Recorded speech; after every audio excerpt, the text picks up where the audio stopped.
নমস্কার। রান্নার নতুন রসায়নে আপনাদের সকলকে স্বাগত জানাই। আজ রান্নাঘরে দেখাবো সর্ষে বোয়াল।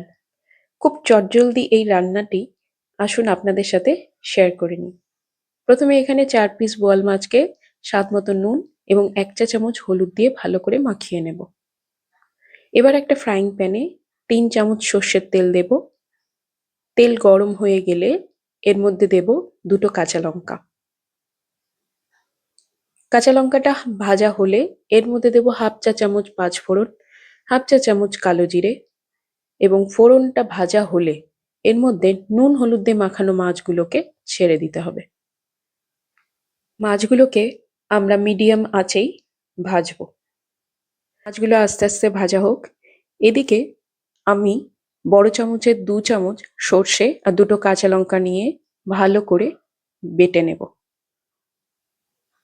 সর্ষে বাটা হয়ে গেলে আমি ছাঁকনিতে এই সর্ষে বাটাটাকে ছেঁকে নেব, কারণ খোসাটা আমি নেব না। যে ভালো করে ছেঁকে নিলাম।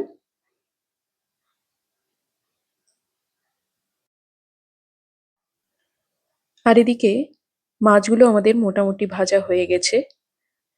এবার ফ্রাইং প্যানে তেলের মধ্যে একটু দেব হলুদ। হলুদটা ভাজা হয়ে গেলে ছেঁকে রাখা সর্ষে বাটাটা ফ্রাইং প্যানে ভালো করে মাছের উপর দিয়ে ছড়িয়ে দেব। এখন স্বাদ মতো নুন দেব।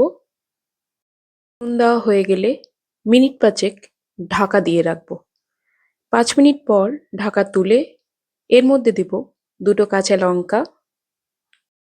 আর সর্ষে বাটা দিয়ে যখন রান্না করছি তাহলে তো অবশ্যই ওপর দিয়ে কাঁচা সর্ষের তেল ছড়িয়ে দেব। আর সব শেষে দেব ধনেপাতা। ধনেপাতা দেওয়ার পর ঢাকা দিয়ে গ্যাস বন্ধ করে দেব। 10 মিনিটের মধ্যে আমাদের সর্ষে বোয়াল একদম রেডি। আজকের আমার এই সর্ষে বোয়াল রেসিপিটি আপনাদের কেমন লাগলো তা অবশ্যই কমেন্ট করে জানাবেন। চ্যানেলকে লাইক, শেয়ার আর সাবস্ক্রাইব করতে একদম ভুলবেন না কিন্তু।